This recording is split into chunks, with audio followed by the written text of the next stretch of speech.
The fragrance we're going to dive into today comes from a house that I feel is kind of what I would dub the introductory niche house. It's very affordable for consumers who are looking to get into more exquisite or limited release fragrances. Because of that, it's quite a popular house. And I also think it appeals to the mass public just because they make a lot of fragrances that are very ageless. Young people can tap into them, and they have some hits. So we're going to tap into one today I think you guys aren't as familiar with, and I'm excited to dive in. Strap up, we're going for that ride.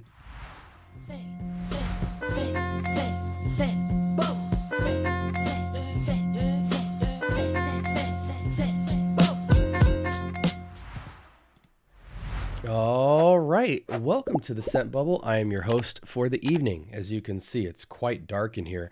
Today from the House of Mancera, this is Saharian Wind, brought to you courtesy of my boy Kix. Thank you so much, Kix, for sending this through.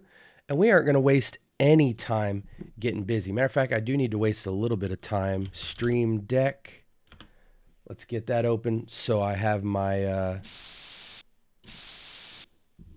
intro into our first thoughts.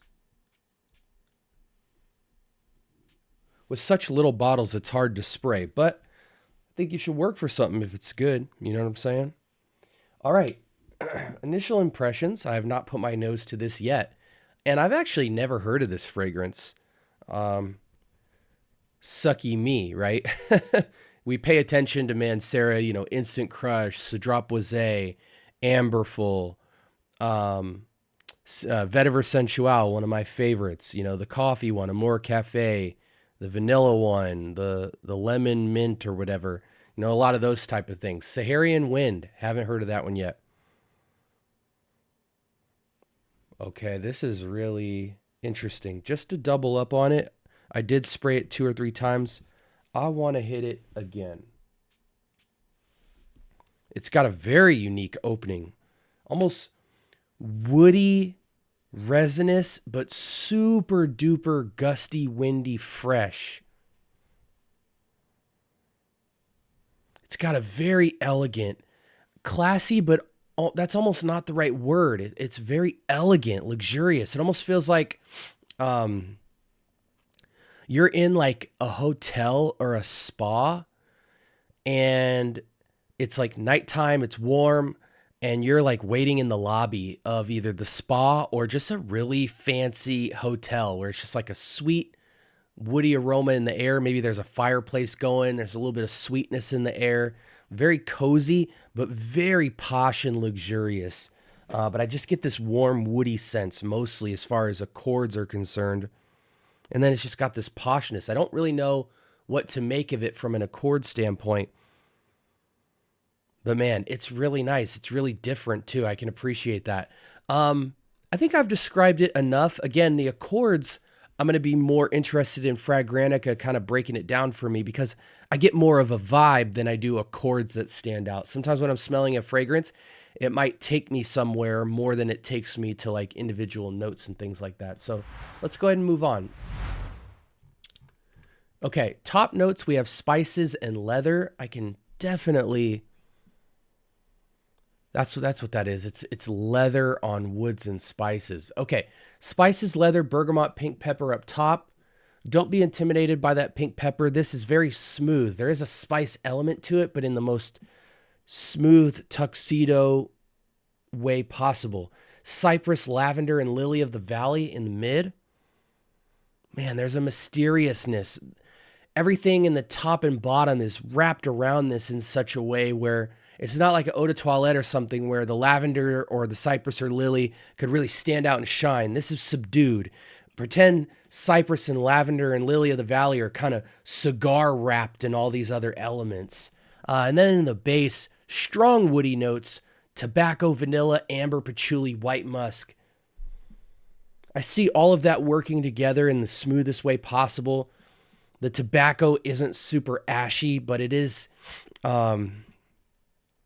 almost more like pipe tobacco rather than regular, rolling tobacco. Very woodsy fragrance. The vanilla is so subdued, 10% or less, extremely ambery.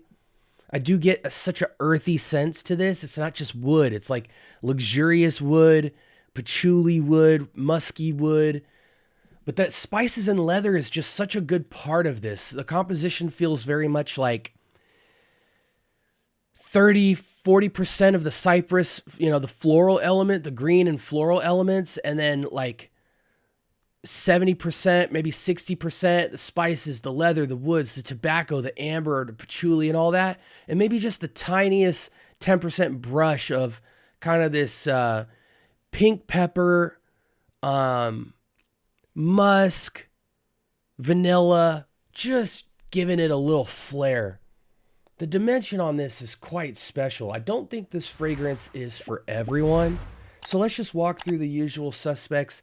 Again, I'm going to try and consolidate my videos a bit more, a little bit more mature. This certainly isn't a trash fragrance. It's more of a secret weapon type of fragrance for our older gentlemen. I think this fragrance easily sits north of 30-year-old. Young guys, this doesn't feel reminiscent at all of any type of vibe you'd be trying to get. For younger guys, again, this is a generalization. You want playful, you want seductive, you want fresh, maybe office or work environment. That's kind of the arena young people tend to dance in. This feels more executive. This feels more luxury. This feels more adult. This feels more mature. Yeah, this is just, and again, even in the 30 and up category, you got to be a certain type of man or be looking for a certain type of vibe. Again, when I say in the lobby of a spa, there isn't a freshness to this in terms of like, there's no aquatics, there's no herbals. I just mean when you're at a really expensive spa, the air smells expensive.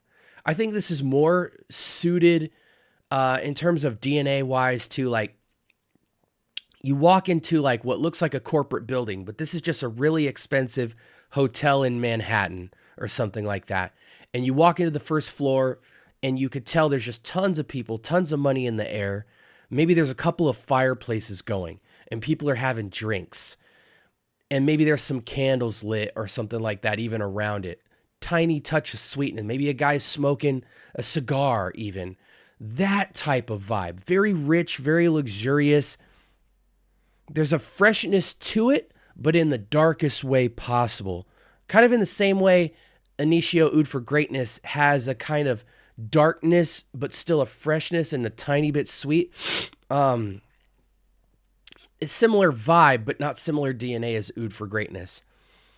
30 and up, cold weather fragrance or indoors nightlife fragrance.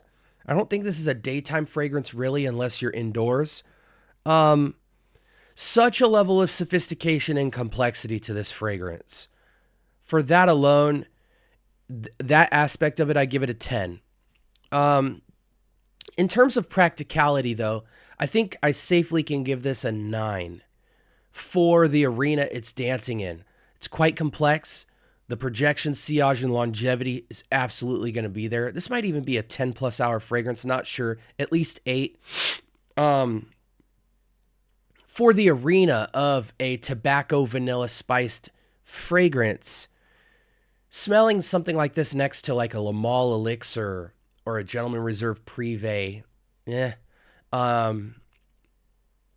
even my Lalique's Ombre Noir, as luxurious as that smells, this is a little bit ahead of it, I think. I prefer Ombre Noir, but the tier of excellence in terms of the perfumery, I got to give it to this, man. I'm giving it a 9. The only reason I don't think it's a 10 is just because I think this is a statement piece for a particular kind of person. I don't think it's mass appealing even for that arena. You have to be a certain type of individual to rock this, but it's a very good fragrance. It's not only above average, but it's signature worthy. It has a silhouette to it that I haven't smelled in many other fragrances. And again, for this type of DNA, it's certainly one of one to me as far as what I've put my nose on so far. This seems like a 4 to 6 spray killer. I might only go 3-4 sprays on something like this just because it projects massively all around my room right now. It definitely projects. Not nuclear, but on the power scale, at least a 9 out of 10, maybe even an 8. Occasions, cigar lounge, luxury living, outdoors luxury activities, nightlife, cigar life, lounge life, cocktail hour, sitting by the fireplace, nightlife at an airport or something like that, or maybe a show.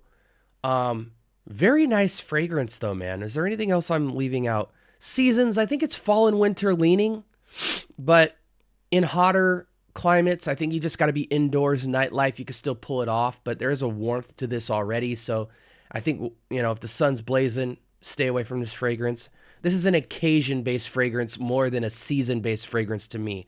I give it a solid 9 out of 10. And I think for anybody in the arena of a strong woody, amber, tobacco, spice leather fragrance with like a really dope dimension of florals wrapped in it, subdued,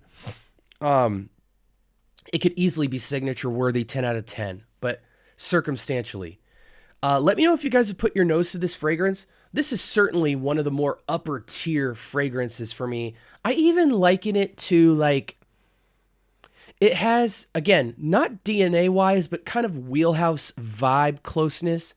It kind of gives me similarities of Chanel's Coromandel, maybe a little bit of Cedrat Boisé Intense. It has elements of maybe Sycamore. A lot of Chanel exclusive fragrances kind of mimic this. I think even the Les Leones, or I forget what else. Man, it's just very nice. I think I've spoken too much about this. Very nice fragrance, guys. I'm happy to present this one to you. I don't want the review to run too long, but let me know in the comments if you guys have tried this. A special fragrance in the category of woods, tobaccos, ambers, and spices and leathers. I love the dimension of florals they put with this. It already was complex, but putting the floral dose in there, especially bold florals such as cypress and lavender. Well, cypress I think is kind of more green. Lily of the Valley as well. I think that takes it up a notch to making it different because you certainly get those elements. Again, they're not leading roles. They're very small amounts, but they give the character and the flair to this that makes it almost jump outside of its tier. Anyways, as you guys could tell, I'm sick. I'm going to wrap this up, but highly recommend this fragrance I don't think it's blind buy worthy. You definitely need to pick up a decant of this, but man, if you jive with it, you will heavily jive with it. This is grown and sexy. Again, if you're under 30, 100% get the decant because you might have to have a tux only occasion for this if you're a young guy. If you're an older guy, you can kind of have certain attire that's more upscale casual and semi-formal that could totally fit the bill for this as long as the occasion's right. But man, props to Mancera for this. This was Mancera's Saharian Wind. It's a unisex fragrance. On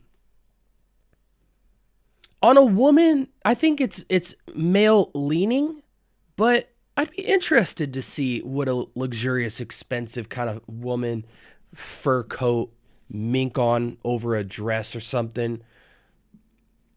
I could see that low key. I could see that. I do think it's male leaning just because it's so woody, but man, I think it's not perfectly unisex, male leaning unisex, but man, I think it would be sexy on a woman as well. Let me know again if you guys have put your nose to this in the comments. Like, comment, subscribe. More importantly, turn on that notification bell. And I hope you guys are having a blessed time. We're going to keep rolling through these fragrances. Shout outs to Kix for hooking me up with this decant. And until next time, this is the Scent Bubble signing off.